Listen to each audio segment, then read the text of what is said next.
رب العالمین فرماتا ہے ایسا ہی ہے، تیرے رب نے فرمایا کہ یہ میرے اوپر زیادہ آسان ہے، اور میں نے تو اس سے پہلے تجھے پیدا کیا حالانکہ تم کچھ بھی نہ تھے۔ یعنی وہ قادر مطلق ہے جس نے تجھے نست سے ہست کر دیا، پہلے تو کچھ بھی نہ تھا، جس نے جو ناممکنات کو ممکنات میں بدل دینے پر قادر ہے، جو نہ ہونے کو ہونے میں بدل دیتا ہے۔ لہٰذا جس رب نے تجھے پیدا کیا جب تو کچھ بھی نہ تھا، اسی رب نے تیرے ہاں اولاد متوقع کی، اور وہی تجھے اولاد عطا کرے گا یحییٰ علیہ الصلاۃ والسلام کی صورت میں۔ اور پھر حضرت زکریا علیہ الصلاۃ والسلام جو کہ بالکل خلاف قانون خلاف عادت امر ہوتا دیکھ رہے ہیں، آپ رب العالمین سے فرماتے ہیں کہ فرماتے ہیں رب اجعل لی آیا، اے میرے رب میرے لیے نشانی بنا دے، کوئی علامت ٹھہراؤ۔ قال آیاتک اللہ تکلم الناس ثلاث لیال سویہ، یعنی سویہ سے مراد مکمل ہے۔ حضرت ابن عباس سے مروی ہے کہ سویہ کا تعلق ثلاث لیال یعنی 3 رات کامل مکمل 3 راتیں ہیں۔ جمہور علماء کرام کے نزدیک اس کا مطلب یہی ہے کہ آپ کو یہ نشانی عطا کی گئی کہ آپ بالکل تندرست ہونے کے باوجود، آپ بالکل صحت و تندرستی کے باوجود کسی سے کلام نہیں کر سکو گے 3 دن تک، 3 راتوں تک۔ یہ بطور علامت آپ کے ساتھ ایسا ہوگا کہ یہ جو خاموشی آپ پر مسلط کی جائے گی یہ کسی بیماری کی وجہ سے نہیں، بلکہ جب آپ ذکر اللہ کرنا چاہیں، جب آپ نماز میں مشغول ہونا چاہیں، آپ حسب عادت ذکر بھی کر سکیں گے، نماز بھی پڑھ سکیں گے۔ ہاں دنیاوی کلام کے لیے آپ کی زبان کو سکوت ہوگا۔ لہٰذا یوں ہی ہوا، یہ آپ کو نشانی عطا کی گئی، اور اس کی ڈیٹیل سورہ آل عمران کی آیت نمبر 35 سے 41 تک گزر چکی ہے کہ آپ کے ساتھ کیا معاملات پیش آئے، آپ نے لوگوں کے ساتھ کس طرح سے کلام کیا، اور اس کا مختصر ذکر یہاں پڑھیں گے۔ ڈیٹیل ذکر الحمدللہ گزر چکا ہے، ہم نے سیکھ لیا ہے، اور حصول برکت کے لیے ہم وہ والی آیات کو دوبارہ سے سن لیں گے، ان کی تفسیر کو، اور اس کا لنک ڈسکرپشن میں موجود ہے، لازمی سن لیجئے گا۔ پھر اس کے بعد اگلی آیت پڑھتے ہیں فَخَرَجَ عَلَىٰ قَوْمِهِ مِنَ الْمِحْرَابِ فَأَوْحَىٰ إِلَيْهِمْ أَن سَبِّحُوهُ بُكْرَةً وَعَشِيًّا،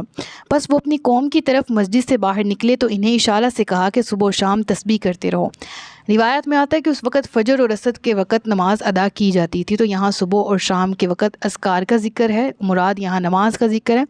اور ویسے فل ڈے بھی اس وقت جو اذکار تھے رب العالمین کی تسبیح و تحلیل اس کا ذکر ہے۔ اور حضرت زکریا جب اپنی قوم سے خطاب کرنے لگتے تھے تو ایز یوزول میں نے آپ کو بتایا پہلے کہ ان کی زبان پہ سکوت آ جاتا تھا، ویسے ذکر اللہ کے لیے ان کی زبان ٹھیک تھی، تو ویسے بھی ان کی زبان میں کوئی مسئلہ نہیں تھا، بس یہ نشانی تھی جس کو پورا ہونا تھا۔ اور جب آپ کی زوجہ کو حمل ٹھہرا تو آپ کو 3 دن کے لیے خاموشی آپ پر ڈال دی گئی، اور اس دوران اپنی قوم سے آپ اشارے کے ذریعے خطاب ہوئے، اور آپ نے یہ خطاب اس طرح سے کیا کہ اے میری قوم اللہ کا ذکر، اللہ کی حمد و ثنا کرتی رہو صبح و شام۔ پھر اس کے بعد یا یحییٰ خذ الکتاب بقوہ وآتیناہ الحکم صبیہ، اے یحییٰ کتاب کو مضبوطی کے ساتھ تھامے رکھو اور ہم نے اسے بچپن ہی میں حکمت عطا فرما دی تھی۔ یہاں پر حکمہ سے مراد علماء نبوت بھی لیتے ہیں کہ جس کو کتاب کا علم دے دیا گیا ہو، جس کو حکمت عطا کر دی گئی ہو، جس کی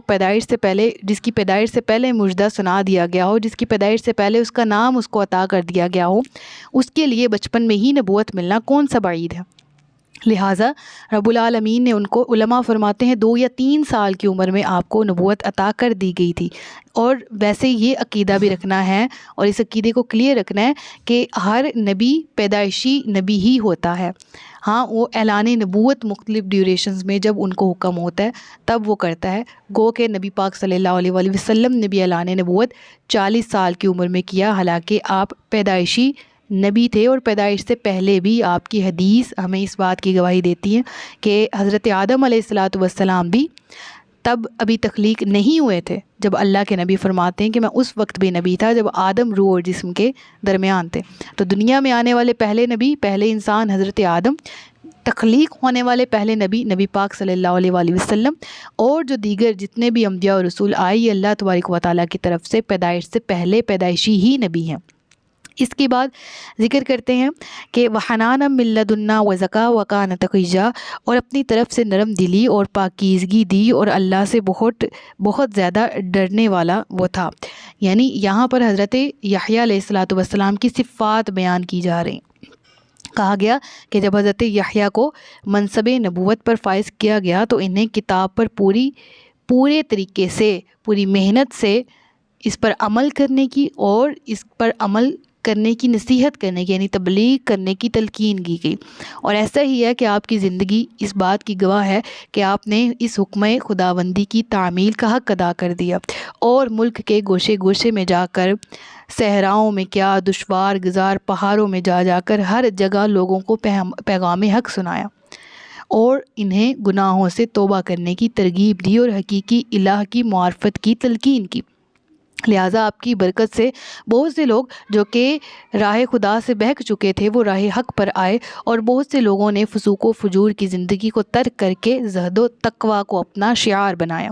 لہٰذا یہاں پر حضرت زکریا کی خوبیوں کا ذکر ہے کہ آپ نرم گو تھے، دل کے نرم تھے اور پاکیزہ تھے، وقان تقیہ، اور اللہ سے بہت ڈرنے والے تھے، وبرم بوالدیہ، اور اپنے ماں باپ سے اچھا سلوک کرنے والے تھے۔ تو معلوم یہ ہوتا ہے کہ حضرت زکریا کی جو نشانیاں بیان کی گئی ہیں وہ ہمیں بحیثیت امت محمدی اور بحیثیت ان تمام انبیاء کو اللہ کے برحق نبی ماننے کے ہمیں بھی اپنانی ہے، کیونکہ انسان کی پیدائش کا مقصد ہی یہ ہے کہ وہ عبادت گزار ہو، اور عبادت ہر طریقے سے ہوتی، حقوق اللہ بھی عبادت اور حقوق العباد بھی، ہم پورے حقوق العباد کر رہے ہیں لیکن عبادت اللہ کی ہی ہے۔ ہم زکوٰۃ دے رہے ہیں، اللہ کی عبادت ہے۔ ہم حقوق زوجین ادا کر رہے ہیں، یہ بھی اللہ کی تابع فرما، اور یہی اللہ تبارک و تعالیٰ کی فرما برداری ہے۔ ہم حقوق والدین عطا کر رہے ہیں، ہم حقوق اولاد عطا کر رہے ہیں، ہم رشتہ داروں کے حقوق پورے کر رہے ہیں، تو در حقیقت یہ اللہ کی تابع فرمانی ہے، اور یہ بھی عبادت ہی کی ایک صورت ہے۔ لہٰذا قرآن کریم کی یہ آیت بھی اس چیز کی نشاندہی کرتی ہے۔ ہماری پیدائش کا اصل مقصد ہی یہ ہے کہ ہم عبادت کریں۔ افحسبتم انما خلقناکم عبثا وانکم الینا لا ترجعون، کیا تم یہ سمجھتے ہو کہ تم بیکار پیدا کیے گئے ہو، ہم نے تمہیں بیکار بنایا ہے اور تم ہماری طرف لوٹائے نہیں جاؤ گے؟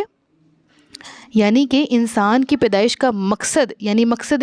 حیات جو ہے وہ ان آیات کے ذریعے ہمیں ملتا ہے۔ تو بہرحال اس کے علاوہ ہم آیات پڑھ لیتے ہیں کہ وبرم بوالدیہ، اور والدین کے ساتھ نیکی کرنے والا، ولم یکن جبارا عصیا، اور وہ متکبر اور نافرمان نہیں تھا۔ تو یہاں پر لفظ استعمال ہوا جبار، اور اس کے لفظی معنی کیا ہے؟ تکبر کرنے والا۔ یہ اللہ تبارک و تعالیٰ کے صفاتی ناموں میں سے ایک نام بھی ہے، لہٰذا جب یہ رب العالمین کے نام کے ساتھ آ جائے گا تو وہ اللہ یعنی خالق کے ساتھ خاص ہے، اور اس کے معنی اور ہوں گے۔ اور جب یہ مخلوق کے ساتھ آ جائے گا تو مخلوق کے لیے حرام ہے تکبر کرنا۔ یاد رہے کہ جب بار کا لفظ جب مخلوق کے لیے آئے تو اس کا معنی متکبر ہوتا ہے، اور اللہ عز و جل کے لیے آئے جیسے جبار اس کی صفت ہے تو اس کا معنی بالکل مختلف ہوتا ہے۔ جیسے کہ ایک معنی ہے وہ ذات جو اپنی مخلوق پر عالی ہے، یعنی اپنی مخلوق پر بلند ہے، عالی شان ہے، عظمت والی۔ دوسرا معنی وہ جو معاملات کو سدھار دیتا ہے۔ تیسرا معنی وہ جو اپنے ارادے میں غالب ہے، اور ایک اور معنی کے مطابق وہ کہ جس کی سلطنت میں اس کے حکم کے سوا کسی کا حکم نہ چل سکے۔ یہ سب معنی اللہ عز و جل کے شایان شان ہیں، لہٰذا اسی لیے تکبر کو امت کے لیے حرام کیا گیا، کیونکہ ہمیں سوٹ ہی نہیں کرتا، ہم ہیں ہی نہیں ہیں۔ ڈبویا مجھ کو ہونے نہیں نہ ہوتا میں تو کیا ہوتا، تو ہمارے ہونے یا نہ ہونے سے کائنات میں کوئی فرق نہیں پڑنا، اور نہ ہی ہمارے تکبر کرنے سے رب العالمین کی شان میں کوئی کمی آنی۔ لہٰذا وہ اس کو سوٹ کرتا ہے جبار ہونا،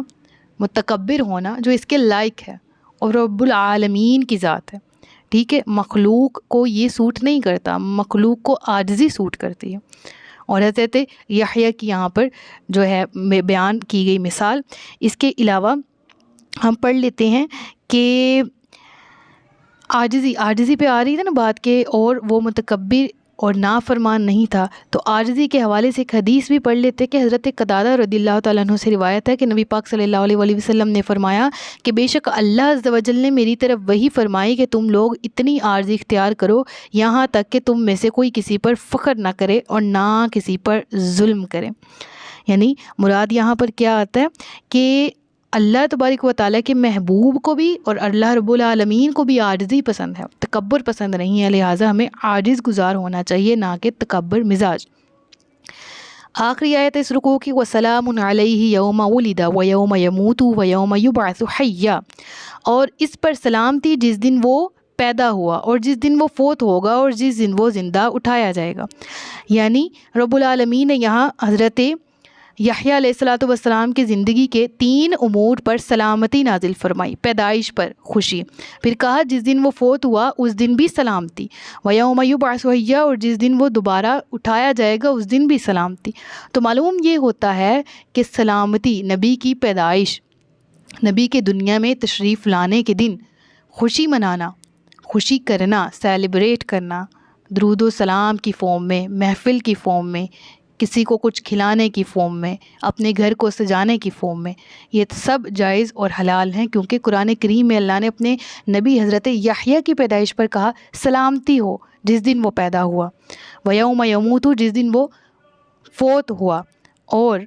وَيَوْمَ يُبْعَثُ حَيًّا، اور جس دن وہ زندہ اٹھایا جائے گا۔ اب یہاں پر مراد کیا آتا ہے؟ اس آیت کی تفسیر میں ایک قول یہ بھی ہے کہ پیدا ہونے، وفات پانے اور زندہ اٹھائے جانے، یہ تینوں دن بہت وحشت ناک ہیں، کیونکہ ان دنوں میں آدمی وہ دیکھتا ہے جو اس سے پہلے اس نے نہیں دیکھا ہوتا، اس لیے ان تینوں مواقع پر انتہائی وحشت ہوتی ہے۔ تو اللہ تعالیٰ نے حضرت یحییٰ کا اکرام فرمایا کہ انہیں ان تینوں مواقع پر امن و سلامتی عطا فرمائی۔ ان آیات کی تلاوت حصول برکت کے لیے کیا کریں، تاکہ رب العالمین ہمارے لیے بھی ہماری موت کا وقت اور جب ہم اللہ کی بارگاہ میں حاضر کیے جائیں وہ وقت کو آسان فرمائے۔ صدق اللہ العلی العظیم و صدق رسولہ النبی الکریم۔ سچ فرمایا اللہ نے جو عظمت والا ہے۔ اپنا بہت سا خیال رکھیے گا، مجھے دعاؤں میں یاد رکھیے گا۔ تاجدار ختم نبوت زندہ باد، پاکستان ہمیشہ زندہ باد۔ السلام علیکم ورحمۃ اللہ وبرکاتہ۔